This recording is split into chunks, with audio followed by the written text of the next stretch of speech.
God, this is tough to talk about. That's why I've avoided this video for so long. The first year that I made $1 million was the year that my mentor committed suicide. And sorry to get so heavy on you guys. Welcome to the channel. If this is your first video, sorry to be such an emo kid. I'll start with how I met my mentor, which was when I was 8. I was in the Big Brothers Big Sisters program, and my parents were divorced. My parents were alcoholics. Drug addiction was in the tree as well. I'm not going to go into great detail, but I ended up in the Big Brothers Big Sisters program, and he was my mentor for like 10 years through the point which I was 18. And of course, you can't have a placement in the Big Brothers program once a person's 18, but I stayed friends with this guy until of course the time of his death, which was when I was in my newspaper business. And I went homeless along the way. I went to college along the way. When I went to college, I was still so broke, obviously, because I grew up in a super poor family. I was short on money for my first year of school. Pell Grants will give you money if you're super broke. And since my mom lost custody of us, I basically went to the state and said, hey, I'm basically on my own. My parents don't make any money. Here's proof, police report, give me a grant. I went to college off of mostly grant money, but I was still short like $650. And my mentor wrote a check to get me into school. He was a small business owner. And I think that's why I am who I am today. He was probably the one and only real positive influence in my life, aside from maybe my choir teacher in high school, until my adulthood. And I've never had a mentor since. So I went homeless in 2009. I didn't really want to tell anybody because I got into sales, dropped out of music school, moved to Houston for a sales job. That didn't work out, and that's when I went homeless. I was just so full of pride that I was like, I'm not going to go home to Wisconsin until I'm successful. Well, I went homeless, so definitely not successful. So 2009 into 2010, I was doing anything to survive. I lived with like an abusive girlfriend who was bipolar. I was stealing from grocery stores to eat. I was living out of a van. I was just hustling, selling small products because sales was my one skill. I was hustling to make cash day by day until I eventually went back for the company that I had a fallout with, saved up a little bit of money, and then started my first successful business, which was in the newspaper industry. Back then, 2010, when I started that newspaper business, we didn't talk very much because the guy was probably one of the most, or actually the most certified guy in mold, water, and fire restoration. And so I worked for him as a teenager. That's why I'm mold and water certified, and that's why I can talk about that stuff. It was because of him. That's why I know how to clean carpets. I cleaned carpets with him. And that's why I guess I get the ins and outs of being a business owner, because I worked directly for his small business growing up. And so we didn't talk through 2010, maybe to 2012.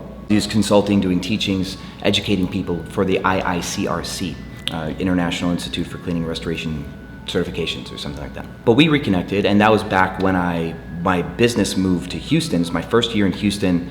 I got the Houston Chronicle newspaper account, that whole thing, and started selling there. And that was the time that he ended up in this really bad fiasco of a court situation. And I think that his court situation has largely defined who I decide to help and why I help people, the people that I do help. So he's worked with minors his whole life, right? I was 8, his placements tend to be 11 to 5 years old. He works with kids who've had bad childhoods, alcoholic families. Wisconsin has a lot of alcoholic families. Can't really blame the world there, but that's kind of what it is.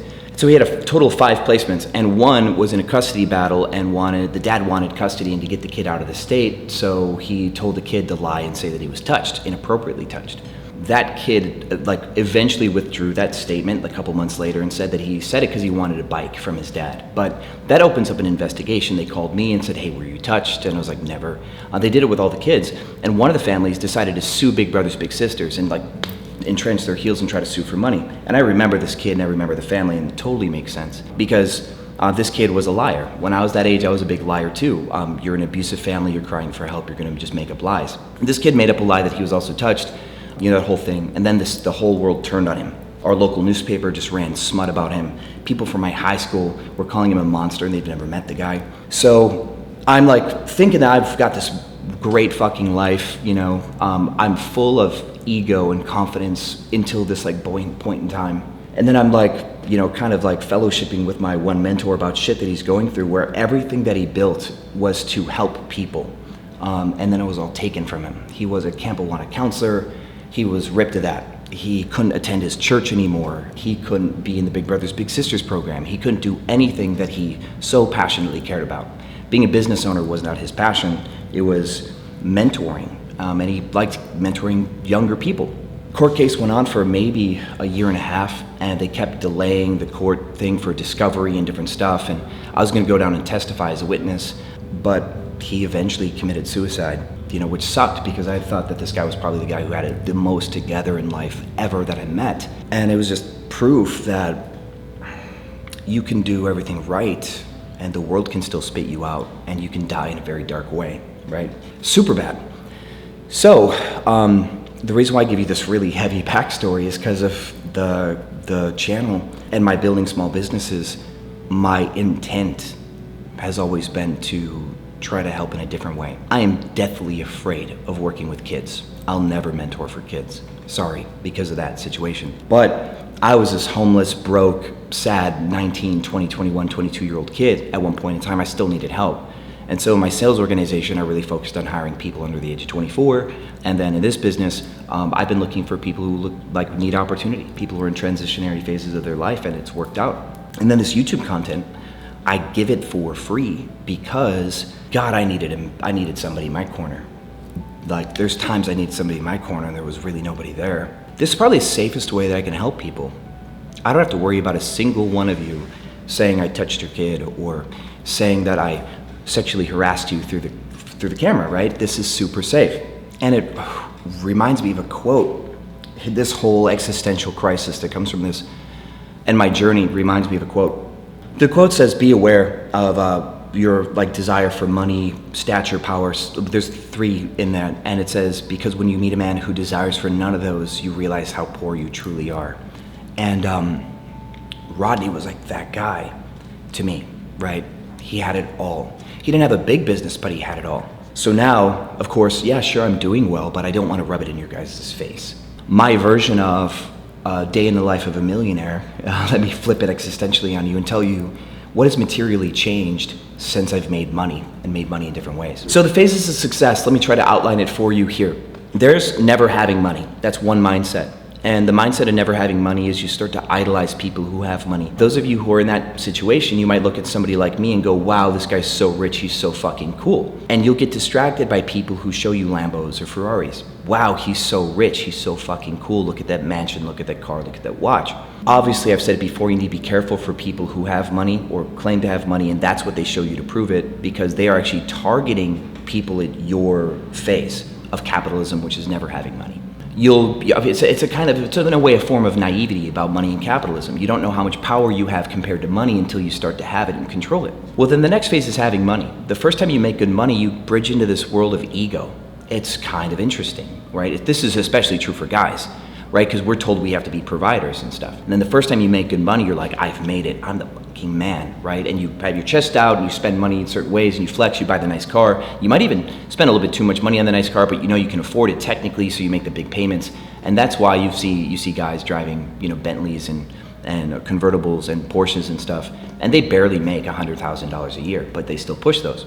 And a lot of these people that show you those Lambos, they might only make $150,000 a year, which you might still think is a lot of money, but trust me, it's not in this economy. I got caught up there in 2008 into 2009 before I went homeless, which leads to the first phase, the fall of Icarus, the loss of wings kind of thing, the losing the big money, going homeless. So when you have something so sweet as a 6-figure plus income and you have a lifestyle that people want, and you've been looked at and people have given you compliments about how successful you are, and that gets in your head and you get that ego, and then you start to fly higher and higher and think that you're immortal, and then you fail and you fall and you go broke the first time. I think that's an essential phase for lifelong happiness. More than just lifelong financial success, I think that's an important phase for lifelong happiness. The reason why is because you start to respect it. Right, you respect the money as something that comes and goes.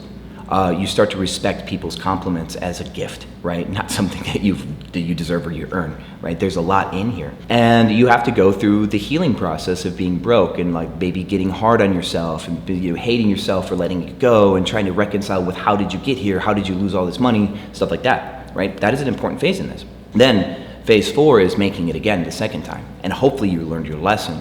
This could become a cycle where you're just stuck in phase 2 and phase 3. Every time you make money, you think you're the shit. This is the time, this is the time, this is the time. And you keep falling and you never learn your lesson.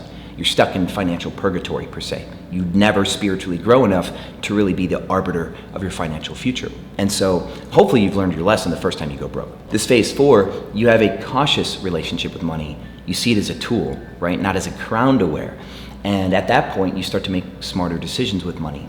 You start to exercise your discretion. You start to plan how you're going to put money into play and respect that it does disappear, that you're just not on this forever hot streak that everything you touch turns to gold. You start to really, take a measure.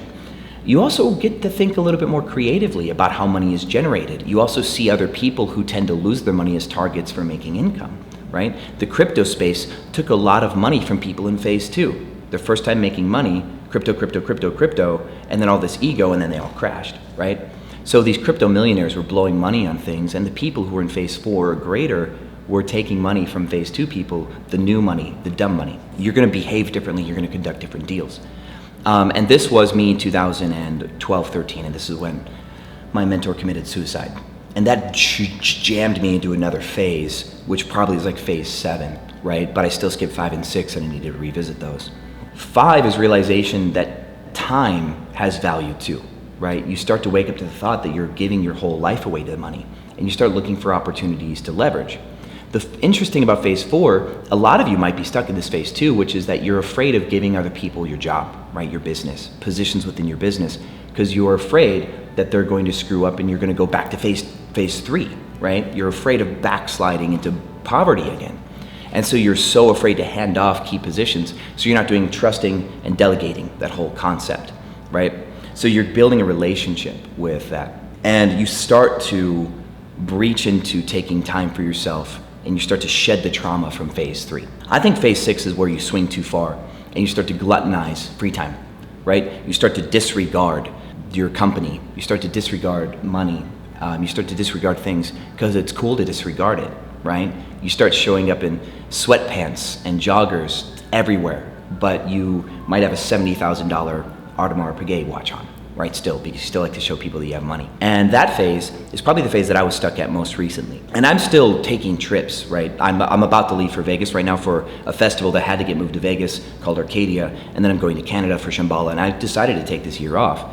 But Haley and I almost had a falling out because of this, because I became a glutton for my own time. I became selfish for my own time, and I wasn't doing the things that were actually making me successful before, because I had it pegged all wrong the entire way, and so might you. Having money, having power, having influence, having systems, these are all good, right? And this gets you to phase 6. But when you're a glutton for your own free time and start to abdicate and force people to swim on their own, and you're not there to help them, they will drown and they will despise you, and you'll have employee turnover and people will quit. I'm gonna tell you about some good stuff about this phase though, before I get to the next phase. And this is stuff that's materially changed for me. Let me bring you up. So how being a millionaire has changed my life up to this phase, because I need to talk to you about the future. I don't sleep with an alarm clock anymore. And that's probably one of the most important parts of my lifestyle now. I had to use the alarm once this last weekend because I did an event where I taught people for 2 days how to sell landlords on Airbnb, how to get free rent. And I decided to do it early enough that I wanted to use my alarm clock. Well, day 2, I needed an alarm clock because I stayed up super late with people from day 1. We were just like hanging out, having dinner, shooting the shit, talking about our businesses. And so that next morning I had to use an alarm clock. And when that alarm clock jammed me awake for the first time in like over a year, I got jammed awake, I slapped the alarm, and then I laid there and I felt my adrenal glands just dump into my body.